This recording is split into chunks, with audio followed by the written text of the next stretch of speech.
अभी कुछ दिन पहले ही हम लोगों ने होली का त्योहार मनाया था, उसमें हम लोगों ने मिलकर गुजिया बांटी थी। अखिलेश, आज एक और त्योहार आया है ईद का, जहां हम लोग फिर गले मिले हैं। अखिलेश, प्रधानमंत्री जहां से कई बार चुने गए हैं, वहां एक छात्र ने छात्र को मार दी, खुलेआम गोलियां चल रही है। अखिलेश, इससे पहले गोरखपुर में भी गोरख धंधा होते देखा।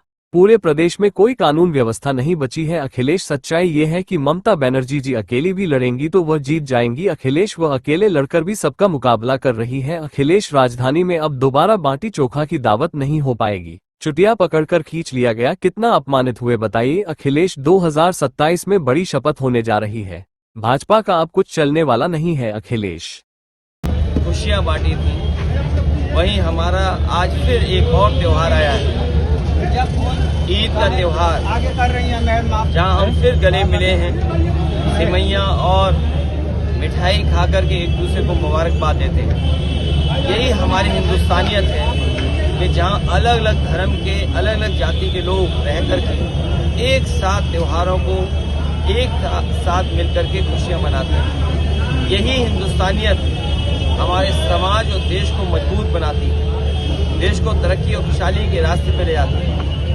हमें उम्मीद है कि दुनिया में जिस तरह से वॉर चल रहा है वो तो खत्म हो गई होगा, और उसके साथ वॉर खत्म होते ही खुशहाली भी आएगी, ऐसा हमारा सबका मानना है ईद के त्योहार पर। सर, मथुरा में बार-बार मना कर रहे हैं मोबाइल। बेईमान सही का बेईमान छोटा शब्द दिखता है, जो गंगा मैया के साथ धोखा दे सकता है, जो गंगा मैया के साथ इस तरह का व्यवहार कर सकता है।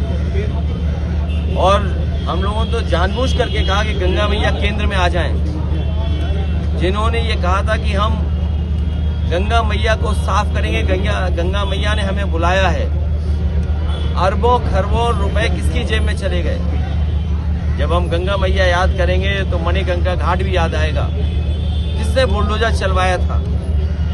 माँ गंगा को याद करते हुए वो भी याद आएगा कि हमारी देवी, और जिन्होंने उस वाराणसी मणिकंका घाट को संरक्षण किया, बनवाया, वहां पे भगवान शिव की भी मूर्ति थी, उसे भी तोड़ दिया। तो भारतीय जनता पार्टी के लिए जो आदरणीय ममता जी ने कहा वो कम कहा है, और सच्चाई है कि वो अकेली भी लड़ेंगी तो भी जीत जाएंगी।